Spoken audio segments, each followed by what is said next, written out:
गले में जो हमारी म्यूकस मेम्ब्रेन होती है उसके ऊपर एक स्यूडो मेम्ब्रेन बन जाती है रोहिणी बीमारी में, और मोस्ट कॉमन टाइप होती है फॉशियल। फॉशियल मतलब टॉन्सिल्स और फेरिंग। चलिए फ्रेंड्स, आज हम बात करते हैं रोहिणी बीमारी की।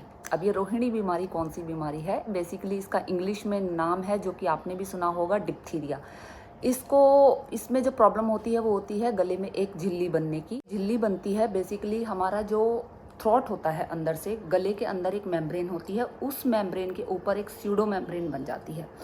अब रोहिणी बीमारी जो है कुछ जगह पर बोली जाती है इंडिया में। कहाँ बोली जाती है? आप लोग ने अगर रोहिणी बीमारी का नाम सुना हो और आप किसी पर्टिकुलर एरिया से बिलोंग करते हैं तो आप हमें कमेंट्स में ज़रूर बताइए कि रोहिणी इसको इंडिया में कहाँ पर बोलते हैं। मुझे तो पता नहीं है, आप मुझे ज़रूर बता देना कि रोहिणी कहाँ कहाँ पर इसको हम बोलते हैं।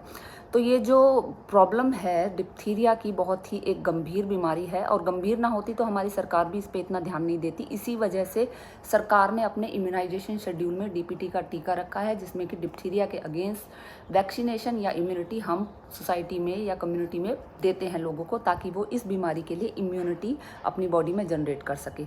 होती किससे है? कोराइनी बैक्टीरियम डिप्थीरिया एक रॉड शेप बैक्टीरिया होता है, ग्राम नेगेटिव बैक्टीरिया, जिसकी वजह से ये होती है। ये बैक्टीरिया जो है बॉडी में जाके टॉक्सिन प्रोड्यूस करता है। याद रखिए, टॉक्सिन प्रोड्यूस करता है। ये भी एक क्वेश्चन आता है, खैर ये हमारे इसका एक टॉपिक नहीं है, क्वेश्चन आता है एग्जाम में नर्सिंग या फिर मेडिकल स्टूडेंट्स के। और इसी वजह से जो हमारी वैक्सीन होती है, तो जो हम वैक्सीन में देते हैं वो हम बैक्टीरिया नहीं देते हैं, एटीन्यूएटेड बैक्टीरिया या वायरस हम नहीं देते हैं, टॉक्सिन हम बॉडी में डालते हैं डिप्थीरिया बीमारी के लिए।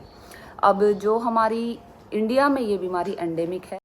एंडेमिक मतलब कि थोड़े बहुत छिटपुट केस ऑल अराउंड हमारे होते हैं, आते रहते हैं साल दर साल, और ऑल ओवर वर्ल्ड वाइड लगभग 10,000 के अराउंड केस ये देखे जाते हैं। WHO कहती है कि इस बीमारी का केस फैटेलिटी रेट 10% तक जाता है, यानी कि जो टोटल केस होते हैं उसमें से 10% तक लोगों में डेथ देखी जाती है। लेकिन अगर बच्चा 5 साल से छोटा है तो 20% तक भी ये केस फैटेलिटी रेट देखा जाता है। बच्चों में ये सीरियस कॉम्प्लिकेशन लेके आ सकता है, तो इसलिए बच्चों में इम्यूनाइजेशन ज़रूरी होता है, और इसी वजह से बच्चों को TPT का टीका लगवाने के लिए सरकार या सभी लोग सलाह देते हैं। अब ये बीमारी फैलती कैसे है? जो हमारा फैलने का तरीका है वो या तो केस से होगा या कैरियर से होगा। कैरियर जो होते हैं वो बहुत डेंजरस होते हैं, क्योंकि वो एसिम्टोमेटिक होते हैं। हमेशा बताती हूँ कि carriers are more dangerous than a case. Carriers dangerous इसलिए हैं क्योंकि उनके अंदर सब क्लिनिकल इन्फेक्शन होता है, बॉडी में उनके अंदर बैक्टीरिया होता है, लेकिन वो नज़र नहीं आता, सब बाहर से दिखता नहीं है, लेकिन वो इन्फेक्शन फैलाने का काम कर रहे होते हैं लोगों में। और कैरियर्स ज़्यादा लंबे टाइम तक भी ये इन्फेक्शन का ट्रांसमिशन करते हैं रादर देन केस। केस जब तक हमारा उसके अंदर इन्फेक्शन रहेगा उसके कुछ दिनों तक, यानी कि 4 वीक तक ही वो सिर्फ इन्फेक्शन फैलाने का काम करेगा, लेकिन जो है कैरियर वो लॉन्गर देन केस वो उसको फैलाने का काम करता है। इंक्यूबेशन पीरियड क्या होता है इसका? 2 दिन से लेकर 6 दिन तक, मतलब कि जब आपकी बॉडी में बैक्टीरिया ने एंटर किया, जब तक आपको सिम्टम आए, इस दोनों के बीच का जो ड्यूरेशन रहेगा वो 2 से 6 दिन तक होता है। और पीरियड ऑफ इन्फेक्टिविटी, यानी कि जब ऑनसेट ऑफ डिसीज़ हुई वो तब से लेके जब तक वो इन्फेक्शन को फैलाने का काम कर रहा है, वो पीरियड ऑफ इन्फेक्टिविटी इसमें 28 दिन यानी कि लगभग 4 वीक तक होता है। अब इसकी डायग्नोसिस हम कैसे बनाते हैं? डायग्नोसिस से पहले एक टेस्ट की बात कर लेते हैं। इम्पोर्टेंट टेस्ट जो डिप्थीरिया से रिलेटेड है उसका नाम है शिक्स टेस्ट। याद रखिए ये क्यों किया जाता है। Schick's test is used to test the immunity and hypersensitivity to diphtheria toxin. बस इतना ही आपको समझना है मोटा मोटा, कि ये आपकी बॉडी में इम्यूनिटी देखने के लिए और डिप्थीरिया टॉक्सिन के लिए कोई हाइपर सेंसिटिविटी तो नहीं है आपकी बॉडी में, उसको टेस्ट करने के लिए किया जाता है। इसके बारे में डिटेल नहीं जाएंगे वरना वीडियो बहुत लंबा हो सकता है। ट्रीटमेंट क्या है डिप्थीरिया का? ट्रीटमेंट सिम्टोमेटिक है। ट्रीटमेंट से पहले हम सिम्टम्स की बात कर लेते हैं। सिम्टम क्या आते हैं? जनरली जो फ्लू वाले सिम्टम है वो तो आएंगे ही, फीवर हो गया, चिल्स हो गए। अब गले में प्रॉब्लम है तो उसको बार्किंग कफ आएगी। गले में जो ग्लैंड्स होती हैं, टॉन्सिल्स होते हैं, वो सोलन हो सकते हैं, सूज जाते हैं। बच्चे को सोर थ्रोट हो सकता है, और इसके अलावा उसको जुकाम हो सकता है।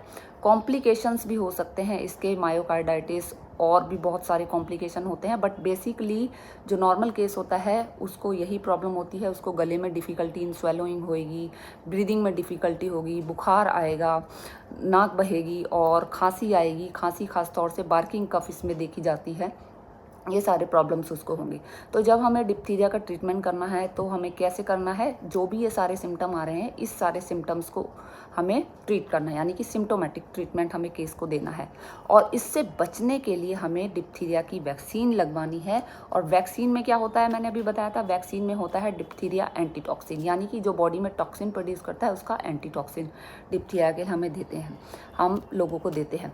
तो बेसिकली एक बात बहुत ज़रूरी है जो ये है कि बीमारी होने से अच्छा होता है उसका रोकथाम। और उसका रोकथाम आपको करना है तो एक तो आप अपने प्रोडक्टिव डेज बचाएंगे, जो आप किसी और चीज़ में बच्चा यूटिलाइज कर सकता था, उससे कुछ सीख सकता था।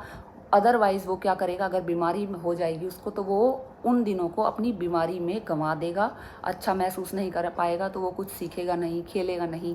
तो हमेशा बीमारी होने से बेहतर होता है उसका रोकथाम। और रोकथाम कैसे करनी है, आपको प्रॉपर इम्यूनाइजेशन करवाना है बच्चे का, ताकि उसको डिप्थीरिया ना हो, और अगर हो भी जाए तो वो सीवियर ना हो, आराम से ठीक हो जाए। चलो वैक्सीन तो हो गई हमारे प्रिवेंशन के लिए, लेकिन अगर किसी को सच में डिप्थीरिया हो गया है तो अब हम उसको कैसे करेंगे ट्रीट। केस जो डिप्थीरिया का होगा उसको हमने डिप्थीरिया का एंटीटॉक्सिन देना है।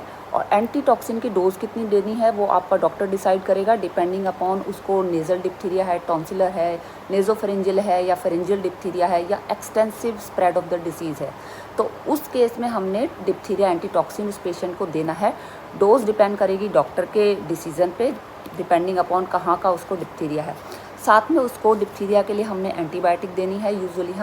यूजुअली हम एरिथ्रोमाइसिन, जो ड्रग ऑफ चॉइस होती है डिप्थीरिया को ट्रीट करने के लिए, जो कि 5 डेज़ तक हम पेशेंट को खिलाते हैं।